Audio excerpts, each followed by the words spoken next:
We now come to Prime Minister's questions. Gagan Mahindra.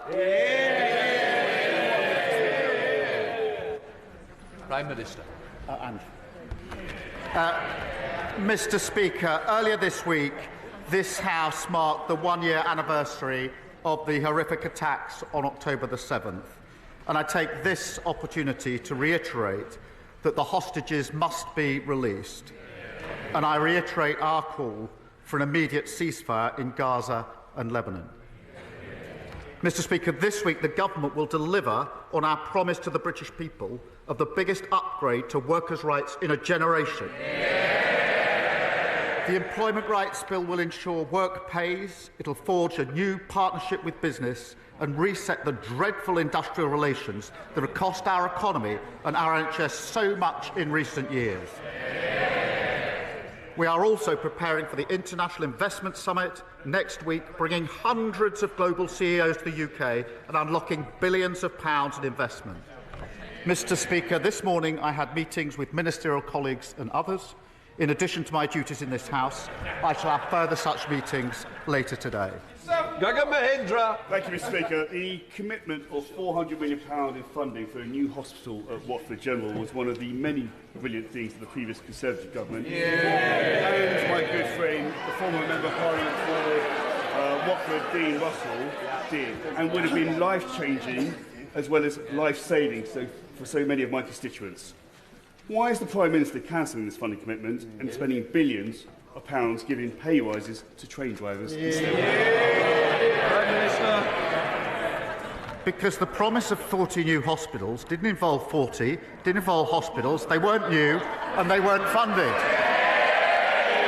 Sarah Combs. The biggest issues in my West Bromwich constituency is poor access to GP services. Our GP satisfaction rate is 15% below the national average. So can I thank the government for their focus on improving this situation and ask the Prime Minister what the government's doing to make sure that everyone in West Bromwich can actually see their GP? Well, I thank her for her question. The most visible sign of failure of the last government was the NHS. And we are going to expand the role of community pharmacies and accelerate the rollout of independent prescribers. We need much more care to be delivered in local communities to spot problems earlier, and we'll train thousands more GPs. We were elected to change the country, and that means getting the NHS back on its feet. And my honourable friend, the Chancellor, will have much more to say about that in the budget, about fixing the foundations of our economy so we can put money in people's pockets, fix our public services and rebuild Britain. Leader of the Opposition, Rishi Sunak. Mr. Speaker, tomorrow the government will publish their anticipated changes to employment law. Given the weekend's events, when did the Prime Minister first become a convert to fire and rehire? Well, I'm very pleased and proud that tomorrow we will publish the bill which will be the biggest upgrade of workers' rights in a generation. And that'll do two things, Mr. Speaker. Firstly, it will give people basic dignity at work. And secondly, it will help grow our economy, something that the last government absolutely failed on for 14 long years. Leader of the Opposition. Well, Mr. Speaker, when he talks about security at work, once again, it's one rule for him and another rule for everyone else. But I know that not everything or everyone has survived his first 100 days in government. So can he confirm that when he promised not to raise income tax, national insurance or VAT, that commitment applies to both employer and employee national insurance contributions? Minister. Mr. Speaker, as he well knows, I'm not going to get drawn on decisions that will be set out. We made an absolute commitment in relation to not raising tax on working people. He, of course, was the expert's expert on raising taxes. And what did we get in return for it?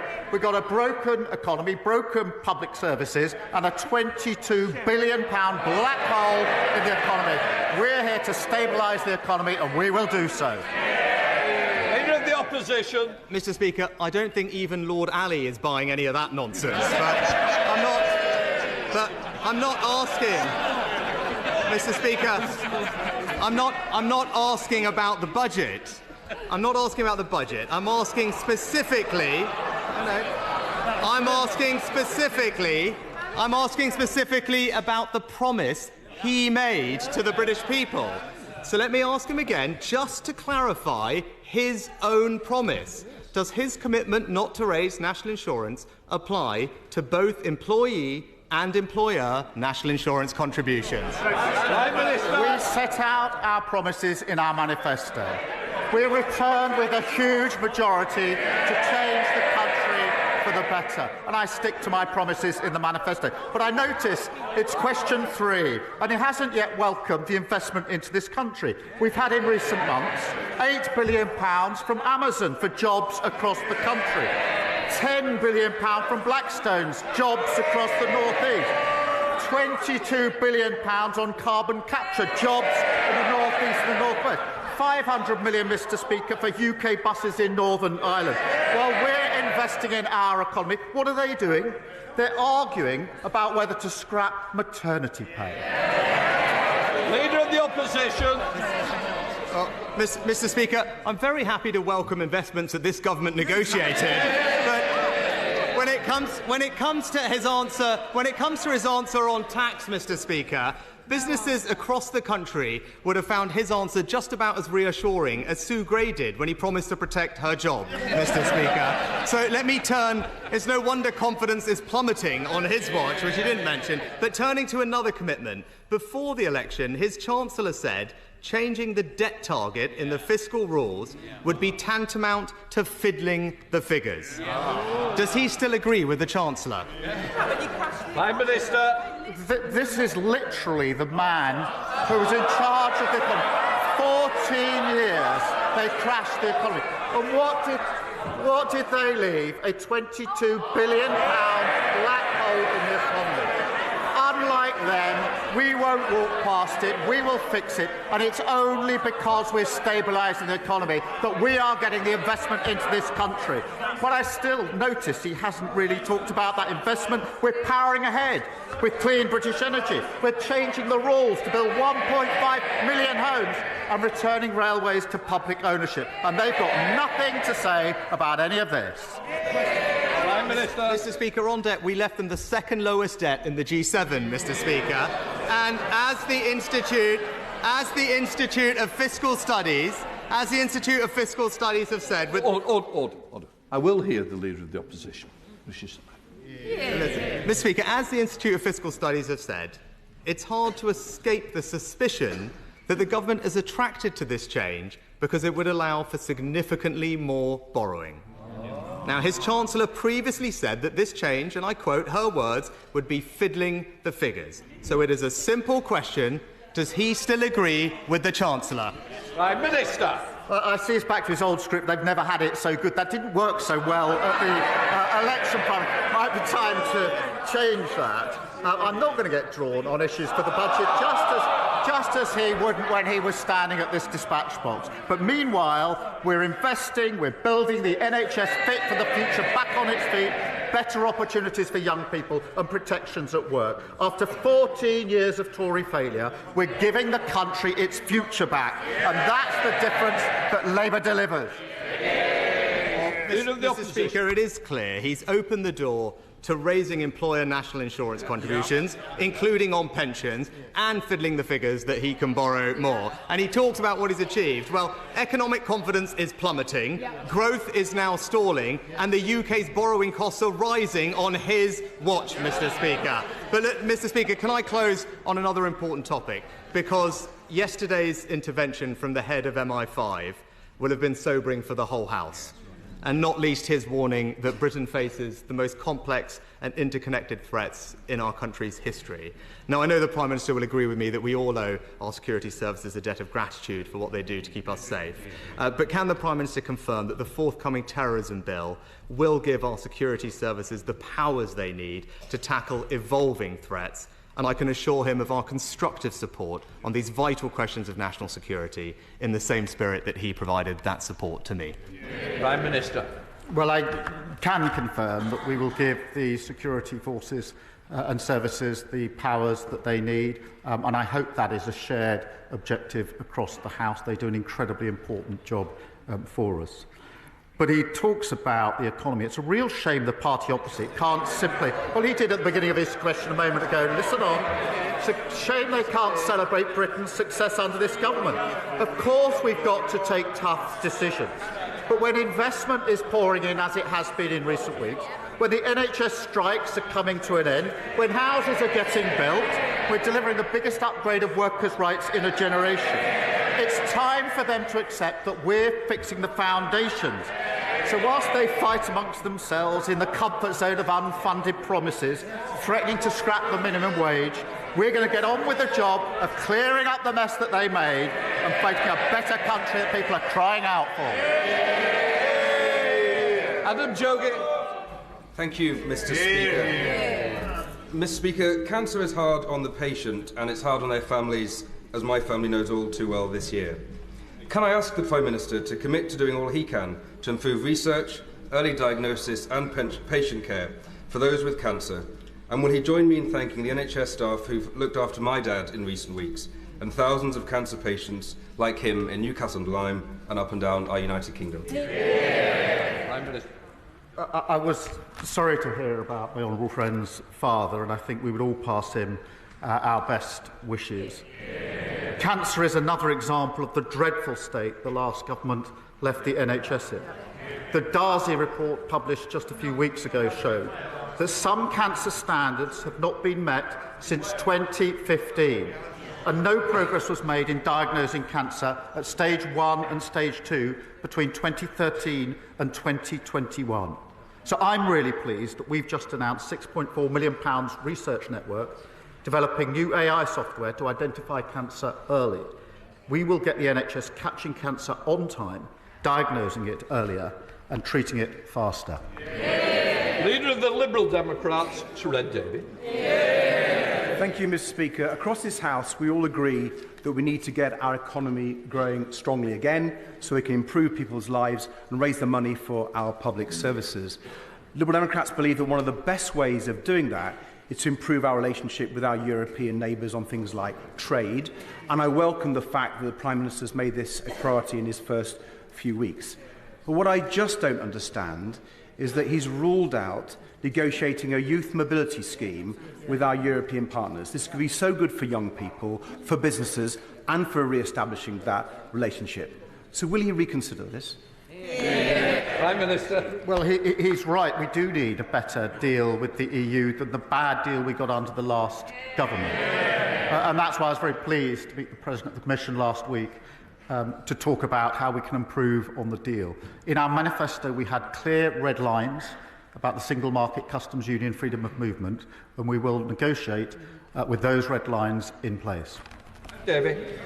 Well, I'm disappointed about the youth mobility scheme. Maybe we can come back to that. But he's right to say one of the many problems for our economy coming from the dreadful Brexit deal was the red tape that's been put on businesses. Now, there are many examples of that, Mr. Speaker, but a new example came to me earlier this week, and it affects fishermen in the Falklands, who are otherwise having to pay huge amounts in tariffs to be able to sell to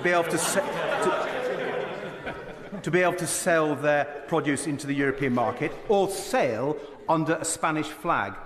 So when the Prime Minister renegotiates the trade deal, can you remember the overseas territories?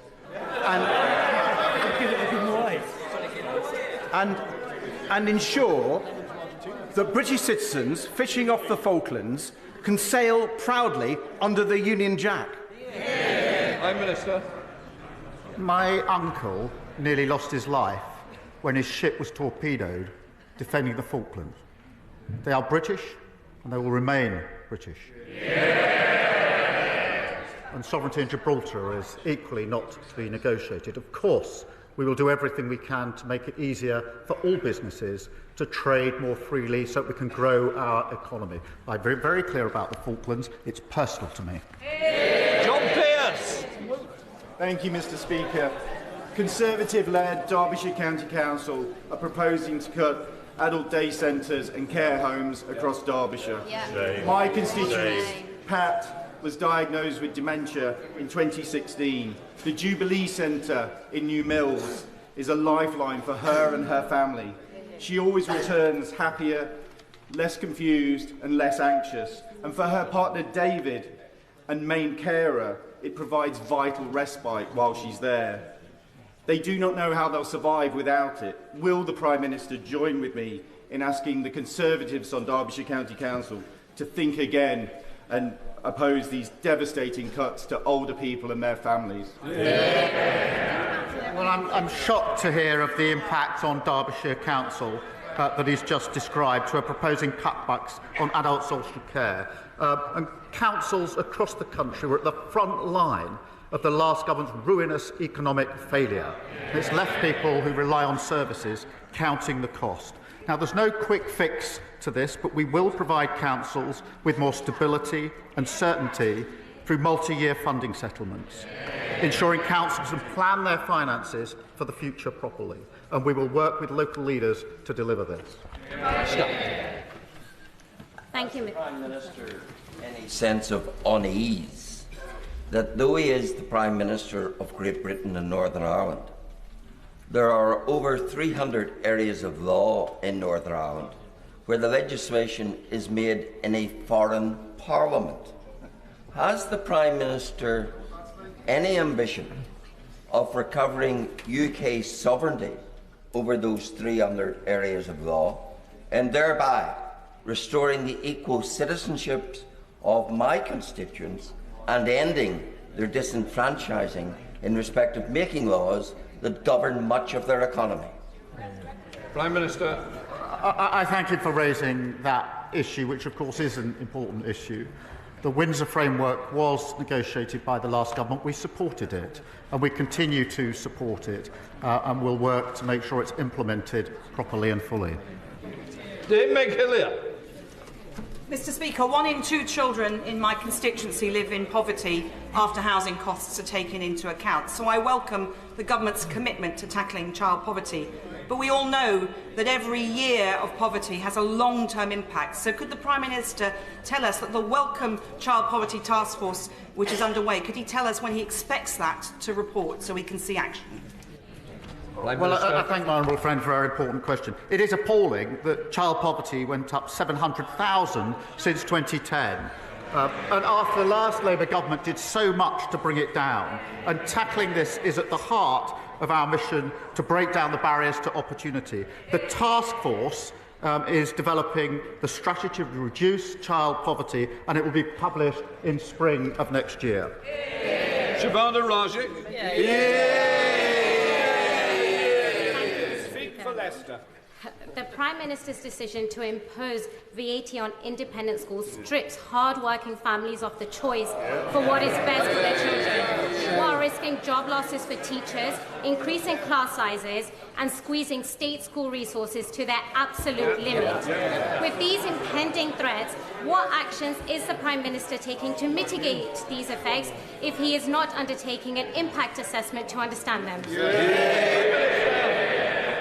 I do understand that many parents across the country save hard to be able to send their children to private school because they have aspiration for their children. So does every parent who sends their children to a state school. And the problem we have is we don't have enough teachers in key subjects in our state secondary school. Now, the party opposite may be prepared to tolerate that. I'm not. And that's why we've made this change to fund 6,500 teachers. And they chunter on. But they have to answer the question, which none of them are answering. If they're not going to make this change, are they going to leave our state secondaries without the teachers they need? Or are they going to cut the education budget by £1.5 billion? Which is it? Mr. Speaker, Gloucester has a proud military history, from the Battle of Imjin River to RAF Quedgley and the glorious Gloucesters. In fact, almost 10% of Gloucester households are home to a veteran. So can the Prime Minister update this House on what this government is doing to support veterans, and in particular how he will meet his promise to make sure that every veteran in Gloucester has a roof over their head? Prime Minister. We owe an enormous debt to all of our veterans, and it was a great honour to announce at our party conference that our plans to build new homes across the country will ensure that homeless veterans are at the front line of the queue for new social housing, recognise the incredible sacrifice and contribution that they make. We will repay all those who served us and house all veterans in housing needs, ensuring homes are there for heroes.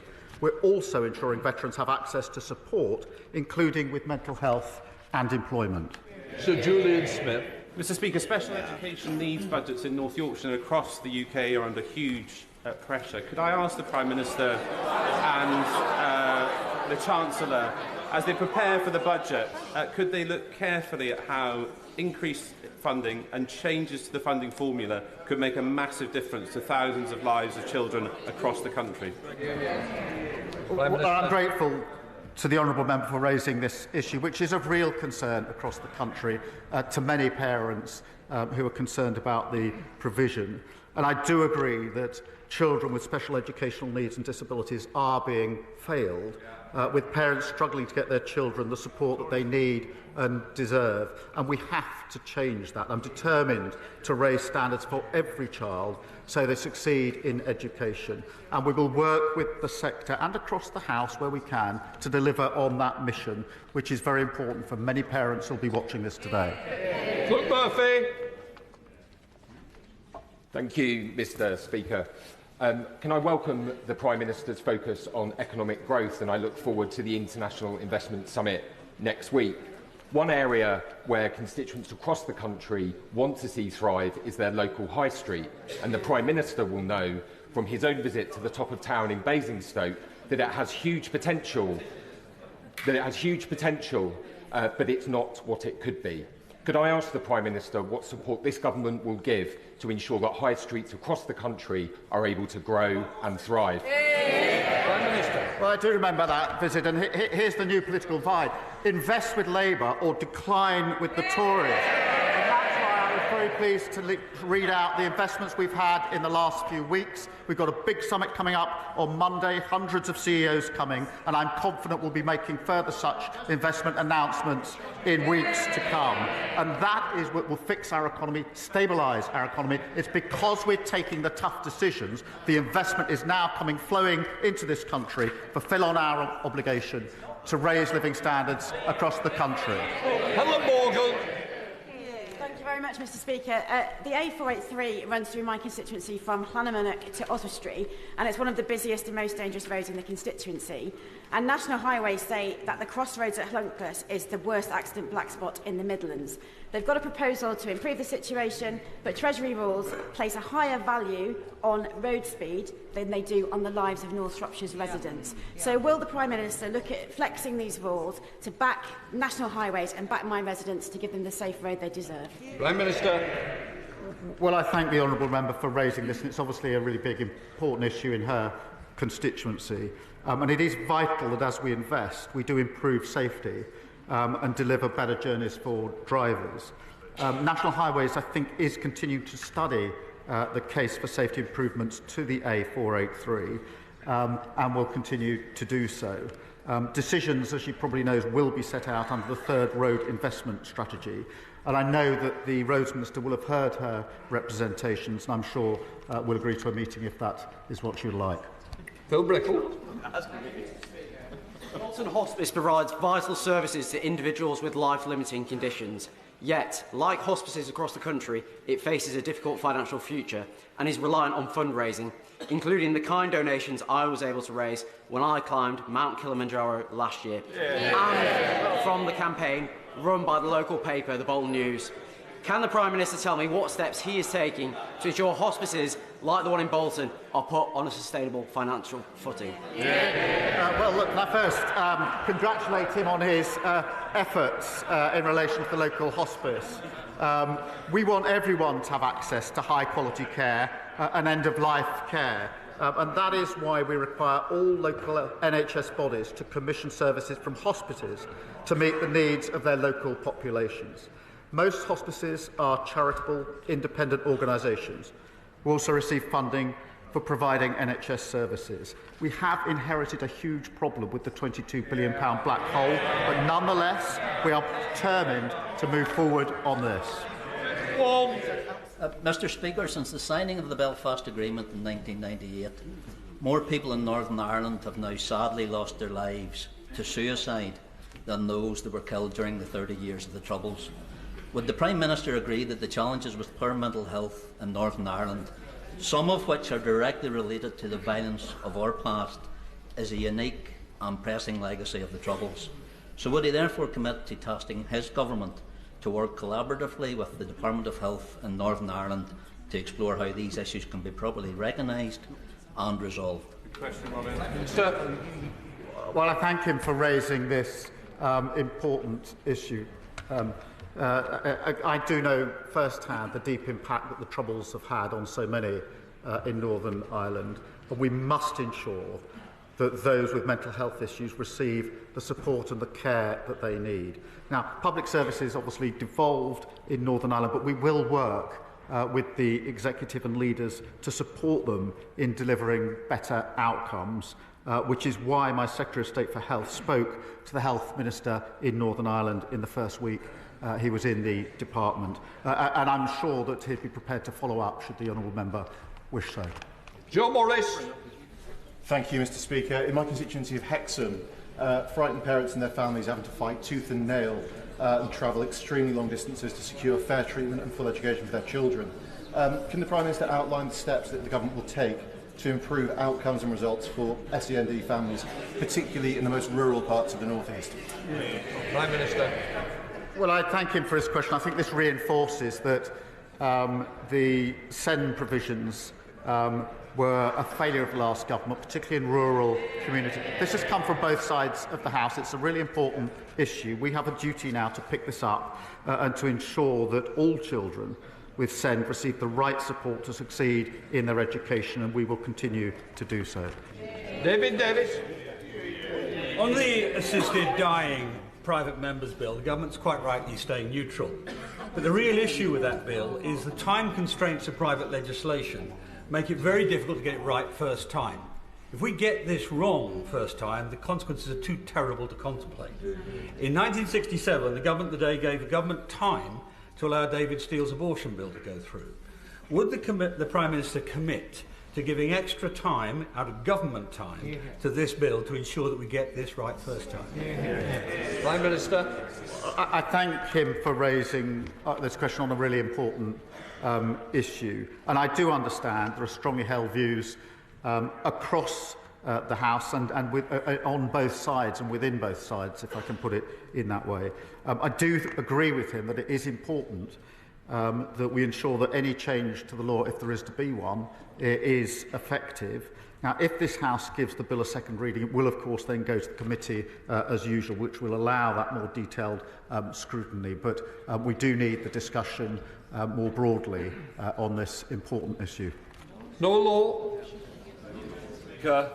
With shared prosperity funding drawing to a close and Cornwall having some of the greatest potential in Europe in critical minerals and renewable energy, it's time for our aspiring Celtic tiger to identify much more strategic sources of investment funding which take us away from the short-termist begging bowl politics of the last decade. Will the Prime Minister meet with the Cornish MPs to discuss the future of industrial and social funding in Cornwall? Minister. Well, my honourable friend is a proud Cornish MP and is absolutely right that economic growth must be spread across the country. It cannot simply be focused in the South East and London. And he'll have seen today, no doubt, the Floating Offshore Wind Task Force report, which sets out that the UK's industry can support tens of thousands of jobs, including huge opportunities, job opportunities in the southwest, and I will ensure that a meeting is arranged with him, with the appropriate minister. Wendy Chamberlain. That affects thousands of children potentially across the UK. I first raised it in this chamber 18 months ago when I heard about the devastating impact from a constituent. Does the Prime Minister agree with me that it should not be for a charity to fund the pathway analysis and research that is needed to ensure that people and children get the support that they need? And will he help facilitate a meeting for me with the charity and the Department for Health? Prime Minister. Well, can I first thank her for raising this important issue and reminding the House of the impact that it has. And certainly, I think I can arrange that meeting so we can take that further forward. Thank you. Murray Kelly-Ford. Thank you, Mr. Speaker.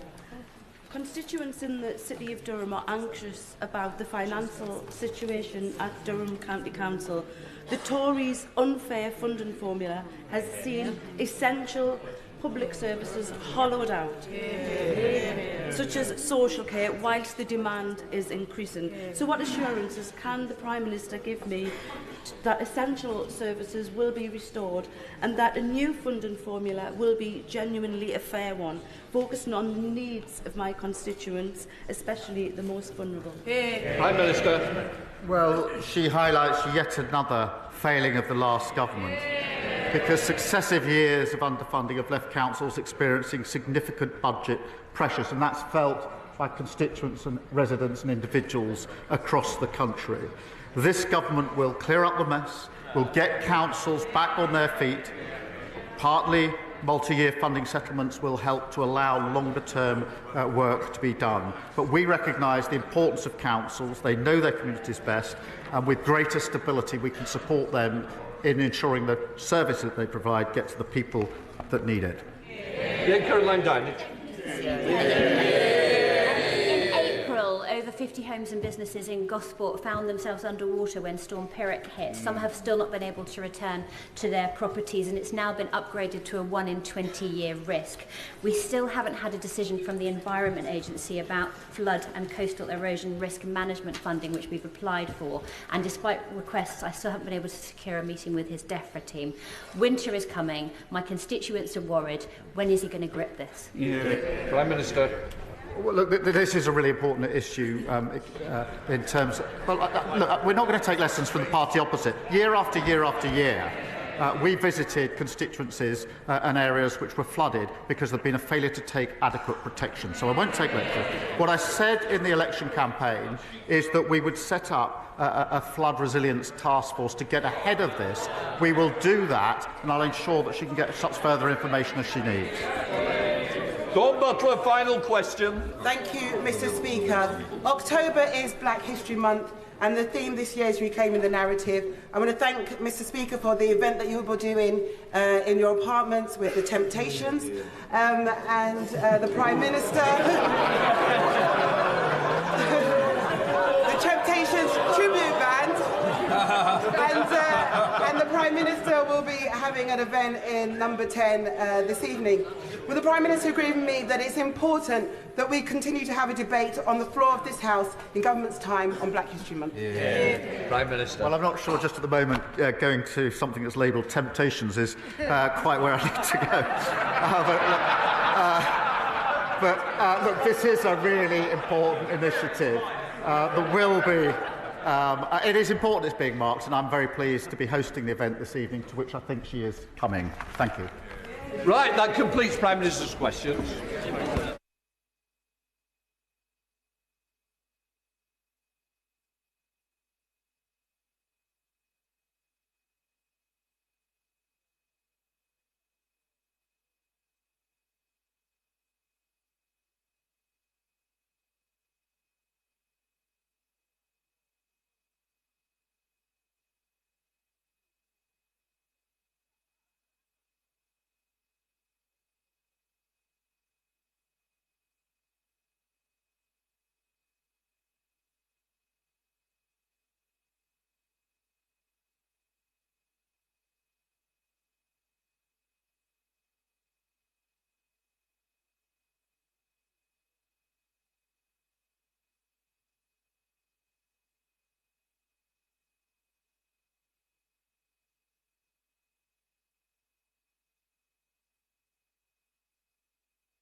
Right, we now come to the urgent question.